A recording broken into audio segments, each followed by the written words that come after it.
अलंकार आपने पढ़े होंगे, लेकिन हम लोग नए तरीके से पढ़ते हैं अलंकार को, और ये बोर्ड के हिसाब से बहुत ही महत्वपूर्ण है। तो सबसे पहले हम ये जानेंगे कि अलंकार होता क्या है हिंदी में। तो अलंकार का जो शाब्दिक अर्थ होता है,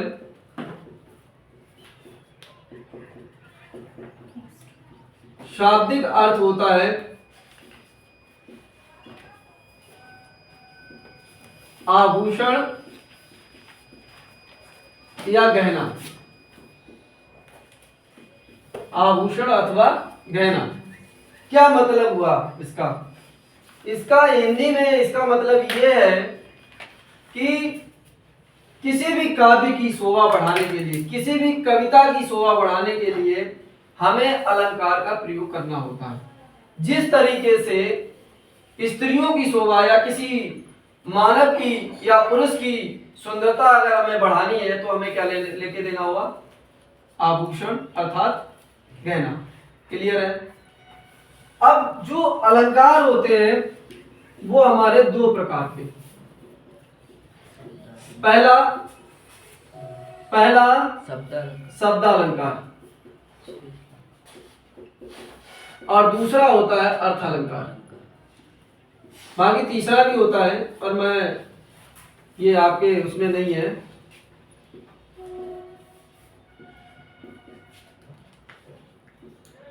तो अब जो शब्द अलंकार होता है वो ये दो तीन प्रकार के होते हैं। कौन कौन से? पहला अनुप्रास। अनुप्रास अलंकार। अनुप्रास अलंकार क्या कहता है? अनुप्रास अलंकार ये कहता है जब किसी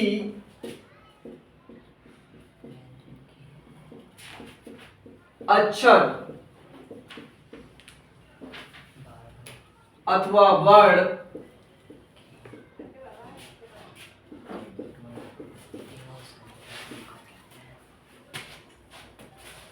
शब्द कमा वाक्य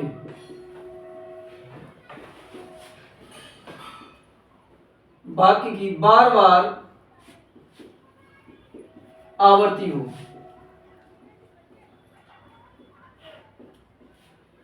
उसे अनुप्रास अलंकार कहते हैं। समझना ध्यान से, ठीक है? कहते हैं। अब अनुप्रास अलंकार में अगर उदाहरण के रूप में देखें तो क्या देख सकते हैं? जैसे तरन, तरुण, तरुजा,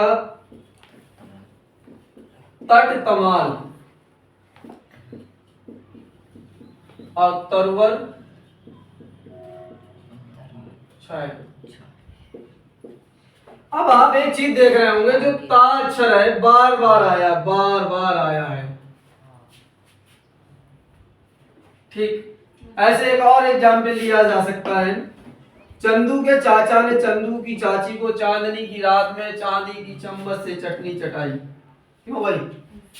चंदू के चाचा ने चंदू की चाची को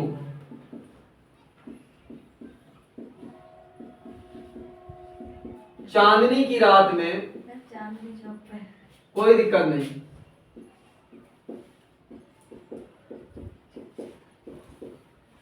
चंदू के चाचा ने चंदू की चाची को चांदनी की रात में चांदी की चम्मच से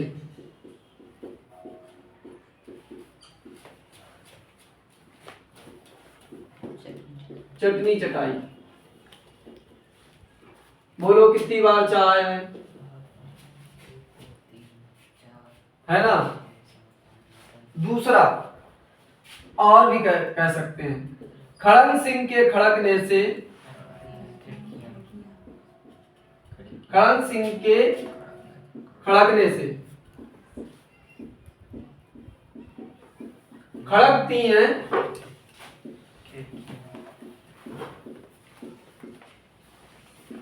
खिड़कियां। क्यों भाई? अब खिड़कियों के खड़कने से खड़कता है खड़ग सिंह। खड़क खड़क सिंह के खड़कने से खड़कती हैं खिड़कियां, और खिड़कियों के खड़कने से खड़कता है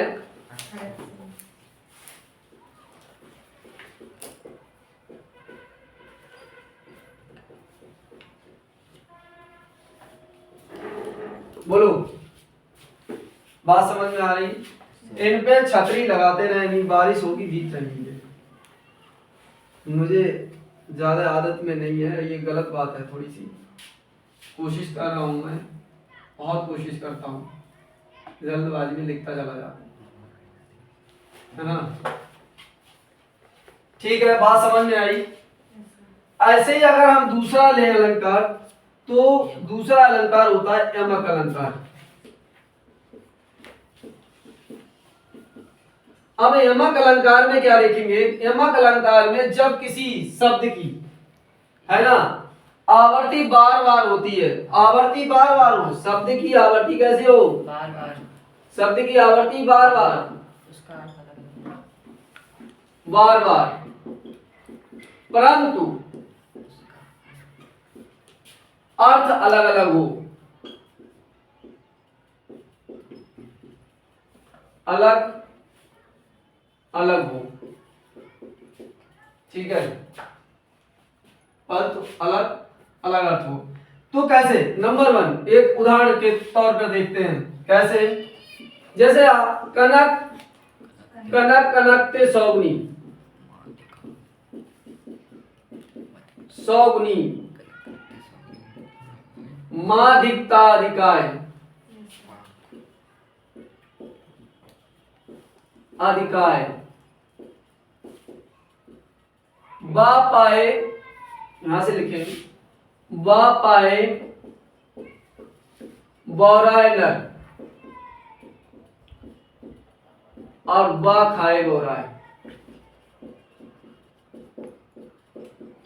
मतलब इसका साफ स्पष्ट अर्थ है कि कनक कनकते सौगुनी, कनक माने सोना, कनक माने धतूरा, कनक कनकते सौगुनी माधिकता अधिकाय, बा पाए बौराय नर, बा खाए बौराय। कनक माने सोना, कनक माने धतूरा। एक को पाकर आदमी पागल हो जाता है और एक को खाकर पागल हो जाता है। अगर मान लो किसी स्त्री को अगर सोना मिल जाए तो पूरे मोहल्ले को दिखाती है कि ये देखो किस तरीके का है, सोने का है या किसी और का है ना। अब वो पागल ही तो हो गई है, तभी तो दिखा रही है। अरे उसे मिल गया, आराम से रख ले, क्या दिक्कत है ना। जहाँ दिखाने का वहां दिखाए जाके, है ना, पड़ोसियों को दिखाने की क्या जरूरत है ना।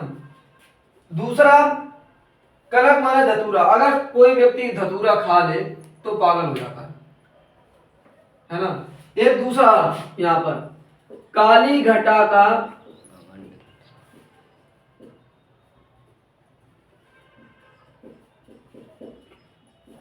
घमंड घटा, काली घटा, जो बादल छाते हैं तो घटाएं आ जाती काली काली, और थोड़ी देर बाद क्या होता है, हवा चलने लगती है, और जब हवा चलती है तो काले काले जो बादल होते हैं वो कम हो जाते हैं, यानी घटा माने कम हो जाना। एक घटा का मतलब घटाएं और दूसरे घटा का मतलब कम हो जाना, ठीक है, अर्थ अलग अलग है। क्लियर है? ऐसे ही हम लोग आगे बढ़ते हैं, ठीक है। पढ़ गए, हमने पढ़ लिया अनुप्रास, हमने पढ़ लिया यमक। अब अगला आएगा श्लेष अलंकार। श्लेष अलंकार में क्या होता है बेटा कि एक ही शब्द से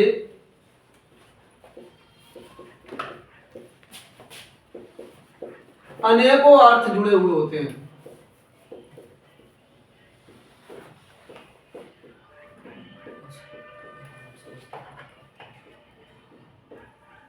अनेकों अर्थ जुड़े हुए हो तो वहां पर श्लेष अलंकार होता है, ठीक है। सीधे हम लोग एग्जाम्पल पर हिट करते हैं। एग्जाम्पल, सुंदर एग्जाम्पल देखिए, चरण धरत, चरण धरत चिंता करत, चरण धरत चिंता करत चितवन चाहूर, चितवन चाहू ओर। चरण धरत चिंता करत चितवन चाहू ओर, सुवरन, सुवरन को खोजत फिरत।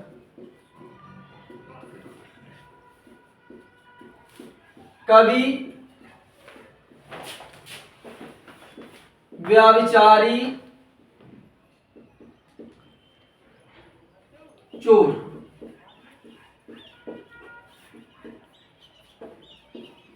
मतलब समझो इसका अर्थ, जब तक अर्थ नहीं तब तक बात में, है ना। ऐसे तो कोई भी लिख देगा, है ना, पंक्तियां लिखी हुई हैं, लिखने से क्या होता है। चरण धरत चिंता करत चितवन चाहू ओर, सुवरन को खोजत प्रति कवि विचारी चोर। बात को समझने की कोशिश करें। यहाँ पर चरण माने होता है, यहाँ पर कई अर्थ हैं चरण के, है ना। चरण माने होता है पंक्ति, और चरण माने होता है पैर, ठीक। दूसरा सुवरण, सुवरण यानी कि सुवरण का मतलब होता है अच्छे, अच्छे बड़। सुवरण का मतलब होता है सुंदर स्त्री, और सुवरण का मतलब होता है सोना भी। तीन बातें हैं यहां पर। पहला चरण का मतलब मैंने बताया, चरण माने पंक्ति या पैर। सुवरण का मतलब बताया अच्छे वर्ण, सुंदर स्त्री और सोना। कैसे अर्थ निकाले हम लोग। चरण धरत चिंता करती, अगर मैं बात करूं एक कवि के बारे में, क्योंकि पहला है कवि, अगर मैं कवि को ले लूं तो कवि जिस समय अपनी पंक्ति में लिखता है कोई भी अक्षर को या वर्ण को, है ना, उस समय जब जब वो अपने अपने शब्दों को लिखता है उस समय वो विचार करता है, गहन चिंतन करता है, और करता है क्या, चरण धरत चिंता कर, यानी पंक्ति जो होती है, लाइन लाइन में लिखता जाता है, शब्दों को सजो सजो कर लिखता है, और उन शब्दों को बहुत गहन चिंतन करता है कि ये शब्द सटीक है या नहीं। ऐसा तो नहीं इन शब्दों पर कोई टिप्पणी हो जाए, इसलिए वो बहुत चारों तरफ, मतलब पूरा अपना दिमाग, पूरा दिमाग पूरी तरीके से खोलकर विचार विमर्श करता है कि अगर ये शब्द लिखता हूं, है ना, वो शब्द सही रहेगा या नहीं, है ना। तो वो क्या कर रहा है, सुवरन को खोज फिरत। तब वो क्या करता है, अच्छे अच्छे वर्णों को खोजता है। कौन, कवि। एक तो अर्थ ये हो गया। दूसरा अर्थ, अगर मैं बात करूं सुवरन माने सुंदर स्त्री की, और यहां पर पैर की बात करूं, और यहां पर बात करूं व्यभिचारी माने होता है बुरी संगत में, बुरी नियत का आदमी, या व्यसनी व्यक्ति। मतलब क्या है, मतलब इसका यह है कि एक ऐसा व्यक्ति जो क्या करता है, चरण धरत चिंता कर, अपने पैरों को रखता है जब जब, मतलब एक उसने सुंदर स्त्री देखी, सुवरन माने सुंदर स्त्री, और सुंदर स्त्री को देखकर उसके मन में तरह तरह के विचार आते हैं, और चारों तरफ वो देखता है। और ऐसे में ये बात किसकी हो गई, सुंदर स्त्री और पैर की बात। अब दूसरी बात करूं मैं चोर की। अगर चोर की बात करूं तो चोर क्या करता है, चोर जिस समय चोरी करने जाता है, जिस मकान पर चोरी करने जाता है, उस समय जब वो एक एक पैर रखता है ना, तो चारों तरफ देखता है, चारों तरफ देखता है। क्या देखता है, क्यों कोई देख तो नहीं रहा है। और फिर जब उसे लग जाता है कि मामला सब ठीक है, तब वो एंट्री करता है ना। तो ऐसे में वो चोर क्या करता है, चोर के केस में पैर, चरण माने पैर, और सुवर्ण का मतलब होगा सोना। और उसे चाहिए क्या? सोना। तो जिस घर में घुसेगा उसमें क्या लालसा लेके घुसेगा? सोने को लेकर, कि इसके घर में सोना कहाँ है। ठीक है, तो वो जगह जगह को क्या करेगा? ढूंढेगा इसको। ठीक, बात समझ में आई? इसीलिए कहा गया चरण धर चिंता कर चितवन चाहू सुवर्ण को खोजत करत कवि विचारी चोर। ठीक, बात समझ में आ गई। एक और भी लिख सकते हैं, रहमन धागा प्रेम का मत तोड़ो चटका, या ऐसे भी कह सकते हो आप कोई दोहा के रूप में, रहमन पानी राखिए बिन पानी सब सून, पानी बिना उबरे मोती मानुष चून। इसको भी लिखा जा सकता है, इसी में आ जाएगा। किसमें? श्रेष्ठ में। ठीक है, रहमन पानी राखिए बिन पानी सब सून, पानी बिना उबरे मोती मानुष चून। श्रेष्ठ हो गया। क्लियर है? अब अगर मैं बात करूं बेटा किसकी, अब हम जाए अर्थालंकार। ये तो था शब्दालंकार जिसमें शब्द की बात हो रही थी। अर्थालंकार में अर्थ की बात होगी, अर्थालंकार में अर्थ की बात होगी। तो अर्थालंकार में जो हम देखेंगे वो हम क्या देख रहे हैं? वो हम देख रहे हैं कि पहला कौन सा? उपमा। उपमा में क्या होता है? उपमे में उपमान का भेद रहित, या ये कहे तुलना की जाती है। उपमे में उपमान की तुलना की जाती है, ऐसे भी कह सकते हैं। उपमे में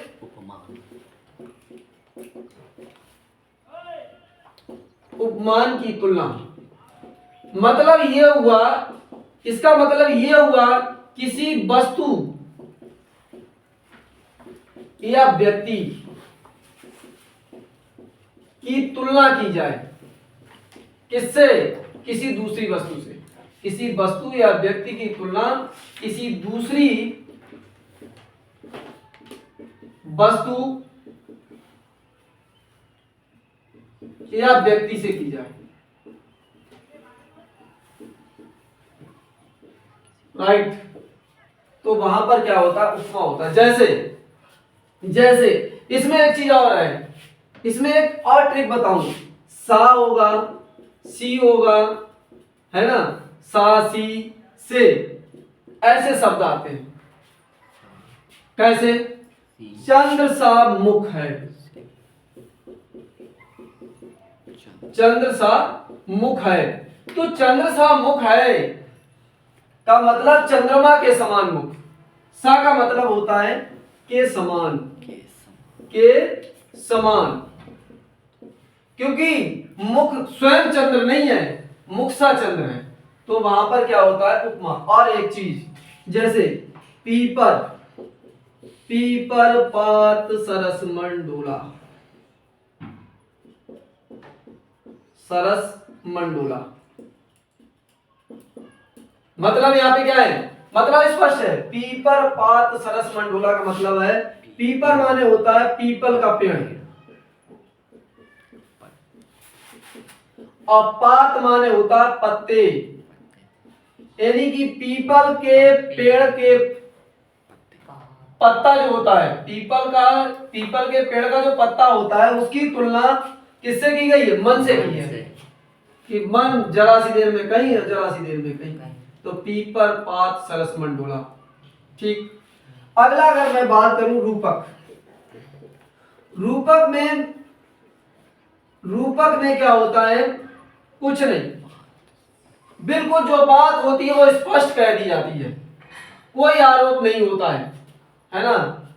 अब कोई आरोप नहीं होता, जैसे अगर मैं कह दूं राम शेर है,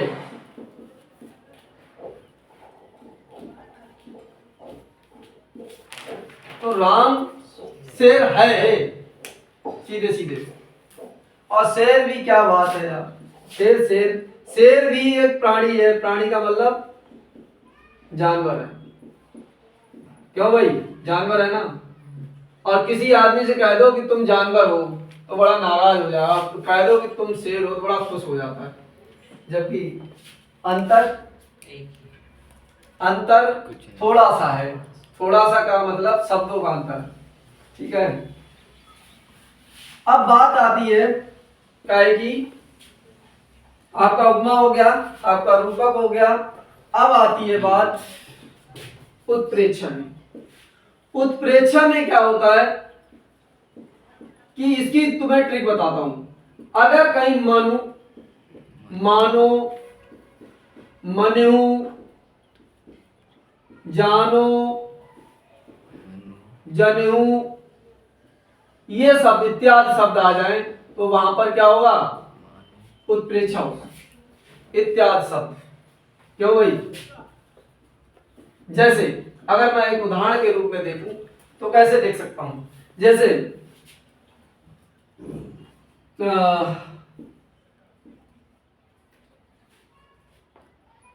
कौन सा एग्जाम्पल लूं उसमें, मनोनिर्भर सेल पर आतप प्रयोग प्रभात है ना। ऐसे पूरा लिखता हूं इसका, सोवत सोवत ओढ़े पीत पट, ठीक है, सोवत ओढ़े पीत पट श्याम सलोने गात, गात गात मनो मनो निर्मण मनोनिर्मण सेल पर आतप प्रयोग प्रभात,